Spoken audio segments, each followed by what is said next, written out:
Welcome to the Reawaken You podcast. I'm Kate Parker, your host, an empowerment coach, author, and entrepreneur who's on a mission to help women reclaim their power and live life on their own terms.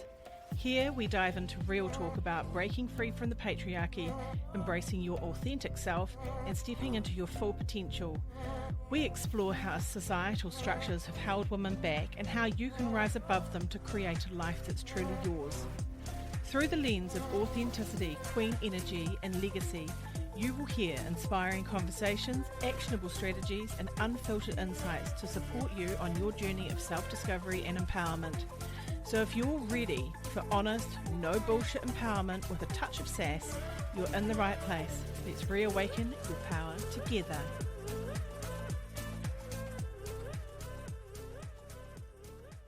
Hello, my beautiful queens.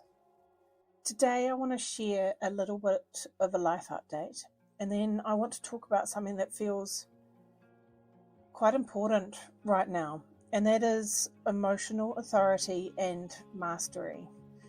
So lately my brain has been in overdrive. It's been overthinking and over planning and trying to map out what my path looks like with my work and just life, and honestly just how I want to be in the world. I've been looking at all the things that I'm doing and I'm asking myself, what can I simplify? What can I let go of? Because let's be real, when you live a full life like mine, and I know many of you do, the currencies of time and energy are no joke. There are mornings when I wake up and I'm already exhausted. And I notice the first thing that flies out the window seems to be self-care. My routines, the very things that give me energy, they become the first things that I seem to drop when I'm knackered out. And if you add in perimenopause into the mix, let's just say it's a ride. On top of everything else, I've also got the October magazine launch looming.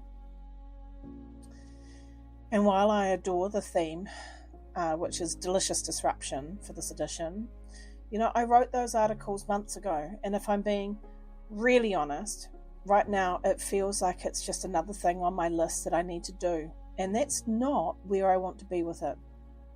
Normally I revel in creating this magazine. This time, though, I'm feeling tired, and it's because of everything else going on around me. So here's me being honest with you. I'm going to put a pin in the magazine after this issue. I've done it for 2 years now. So October will come out, but I need to reassess. And maybe the format changes and maybe it shifts into just straight articles. I don't know. I don't know what it's going to look like yet.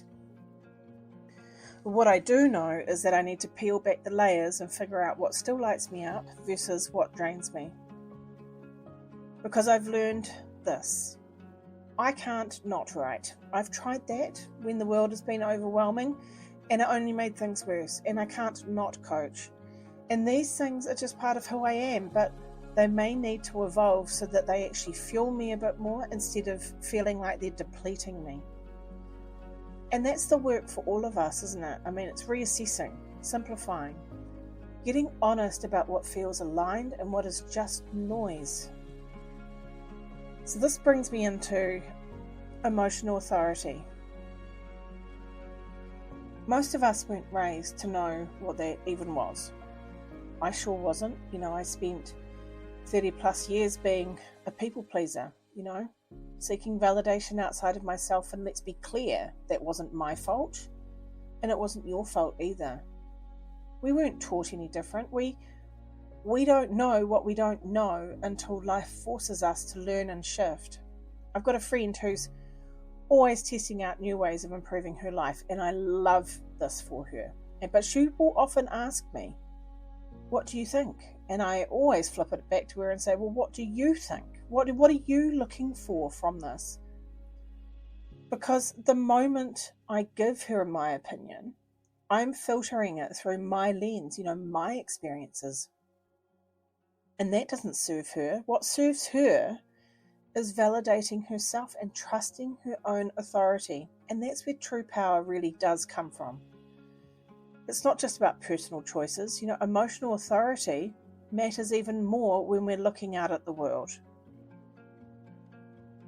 There's a lot of political turmoil happening right now. And it's not just in New Zealand. There's a lot here, but it's everywhere. Humanity feels like it's at war with itself. Decisions are being made left, right, and centre, and our feeds are flooded with opinions, outrage, and division. And while things are happening in our own backyard, the internet collapses the space between us. And suddenly wars and protests and political upheavals, financial crises, it is all in our pocket, on our screens, pressing into our nervous system as if it's unfolding right at our front door. The distance is gone. The immediacy is relentless. And our brains and bodies, they just weren't designed for this level of global overload. We can't hold the weight of every crisis, every argument, or every disaster. And when we try to, we overstretch our nervous system until it frays. It means that we lose the ability to discern what is actually ours to carry, and we end up reacting to everything instead of responding with authority to the things that truly matter. People have opinions far and wide about things. People are disconnecting their connections with others over it. People support some people while other people do not. Our belief systems are stretched. They're challenged. And because of this, the division, it gets wider. And our silos, they get deeper. We see something online that triggers us. And when we are not in charge of our emotional authority, what do you think happens? Yes, there is a physiological response that usually starts first, the stress response. And when that happens, in that moment, we are no longer in control. We react. We say harsh things. We turn into keyboard warriors. And meanwhile, because of this response, we are literally giving our power away. We shut down friendships, we disconnect from people, we spiral through these emotions like frustration and anger and sadness and even misplaced love, and power dynamics shift. Suddenly, someone else's opinion has power over us, and it raises a response, and then we act. Often, we act in ways that don't reflect who we truly are. And that's why emotional authority, it's not just a nice to have, but I think it's a non-negotiable. It's the pause that says, yes, this is happening in the world, but how do I choose to let it land in my world? It's the boundary that whispers, I can care and I can witness, but I do not have to collapse under the weight of it all. Without authority, the noise owns us. With authority, we own our energy. So let's take this even deeper. Emotional authority is not about control. And this is where so many of us get it wrong. This is where we trip up. Control says, I need you to change so that I can feel safe. But authority says, I am safe because I choose who I am no matter what you do. Do you see the difference? Control is outward facing. It leans on others to regulate us, to make us feel better. But authority is inward facing. It's sovereign. It's yours.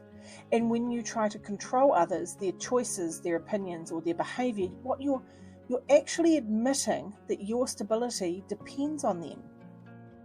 And that's fragile ground. That's giving away your power in disguise. But when you stand in emotional authority, you stop outsourcing your peace. You don't need everyone to agree with you. You don't need to win the argument all the time.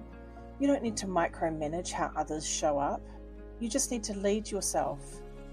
You ground in your own standards and values and truth. And from that place, your energy becomes magnetic because people can feel that congruence. That's queen energy. Not performing, not pleasing, not controlling. It's leading yourself, holding your center, and deciding who you are again and again and again in a world that is pulling at you from every angle. But how do we reclaim our own emotional authority? I think it begins with the stories that we tell ourselves. Every word you say to yourself is a seed, and when you repeat it, you're watering it. If your inner story is, I'm powerless, or I'm overwhelmed, or I'm not enough, then that's the lens in which you're going to respond to the world. But if your story shifts to, I am sovereign, I am grounded, or I am whole, then your nervous system begins to anchor in peace, not panic. It continues with the practices that we put in place, the things that we do. Things like breath work, or journaling, or meditation, or walks in nature, or morning routines. These are not luxuries, they are anchors. And they remind your body and mind where home is. They help you pause before reacting and choose with authority instead of chaos. And finally, let's talk about becoming a duck. I like ducks.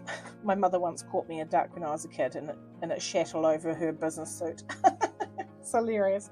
Anyway, but become a duck. Let differences of opinion slide off your back like water. Everyone is allowed their own opinion. You will never control the entire internet or politics or other people's choices. But you can choose how much of it penetrates your inner world. And when you feel whole and grounded within yourself, the impact of that noise lessens. You don't shut down your empathy or stop caring. You just simply stop collapsing under it. Emotional authority doesn't mean that you float above the world untouched. It just means you hold yourself steady through it. It means that you remember your power even when the world feels right out of control. And from that place, you create a life and a legacy that is truly yours. And that, my queens, is the mastery that we are here to practice. Now, before I wrap this up, I've got one more thing. I've been quietly working on something that feels close to my heart. I'm creating a 12-month journey into Queen Energy. It's going to be a program. And now some of you may remember the very first Queen Energy program that I designed a few years ago. It was powerful and transformative. And the women that walked through it experienced incredible shifts. And one of the biggest pieces of feedback I received was that it was too short and they wanted more time. They wanted the spaciousness to fully embody what we were doing instead of tasting it and then being left longing for more.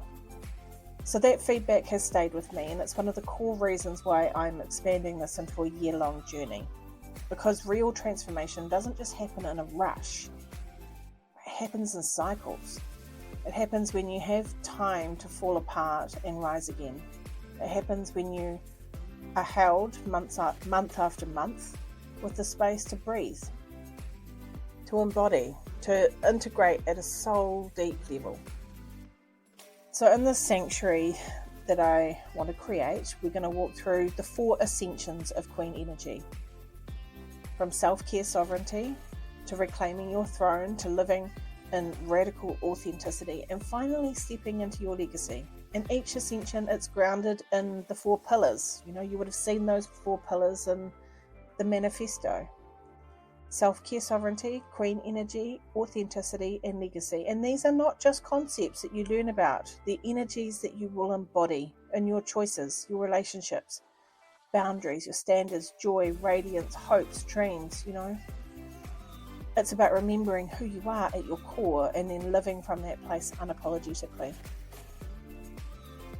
And to guide you through this year of remembrance, each month will have its own focus, a theme that anchors you to support your embodiment and gently draw you deeper into your own Queen Energy. Some months will be devoted to restoring your sovereignty through self-care. Others will invite you to reclaim your throne, to practice boundaries and power with ease. We move into months of radical authenticity, where you peel back the layers of of who you thought you had to be, in months where you step into legacy, asking how you want to be remembered, what your impact is on this world, what you're here to create. And each focus, it's like a season. It's distinct, it's powerful, and it's designed to build upon the last. And of course, a journey like this needs a container worthy of transformation, which is what I'm trying to figure out now. This is not just a program where I'm going to let you dip in and out of. It's a sanctuary. It's a space where you are held and witnessed and supported as you rise. You'll be gathered with other women walking the same path inside a private space, away from the noise of the world. I'm looking at creating a private Facebook group where connection and sisterhood can unfold in an intimate and supportive way. I'm looking at how we can come together each fortnight for live video coaching, deep, activating conversations where you'll not only receive guidance, but you've got the space to bring what's alive for you in real time. And because I know that integration often happens in quiet moments of our daily lives, I'm exploring, how I could use an intimate messaging space like Signal or something to offer touch points in between. So think of it like this would be a place to share breakthroughs and questions and honor those tender moments where you need to be reminded of your power. So this is the kind of container that I'm looking at. I'm looking at something that wraps around you for a whole year, structured enough to hold you, yet spacious enough for you to breathe, to integrate, and to embody. I don't want this to be about doing more. I want this to be about finally having the space to come home to yourself, to reclaim your radiance, to embody your queen energy fully and completely. So I'm going to update my website with all of this information soon, once this magazine is out, and then you can have a look through it. Take your time and see if this feels like the space that you've been longing for. I'm not 100% of when it will launch yet, but it is going to happen. So have a look when it's there. So that's everything for today. Stay well, be safe, own your own emotional authority, and take back your energy. And I'll see you on the next episode. Thank you for listening to the Reawaken You podcast. If you loved today's episode, be sure to subscribe so you never miss a new conversation. And if you're looking for even more inspiration and actionable insights, sign up for the Reawaken Quarterly magazine at www.reawaken-coaching.com. Reawaken Quarterly is your go-to resource for staying empowered, inspired, and on track with your personal growth journey. Packed with thought-provoking articles, practical tools, and powerful stories, it's the perfect companion to have by your side as you reclaim your power and create the life you desire. Thanks again for tuning in. Until next time, keep stepping into your power and owning your journey.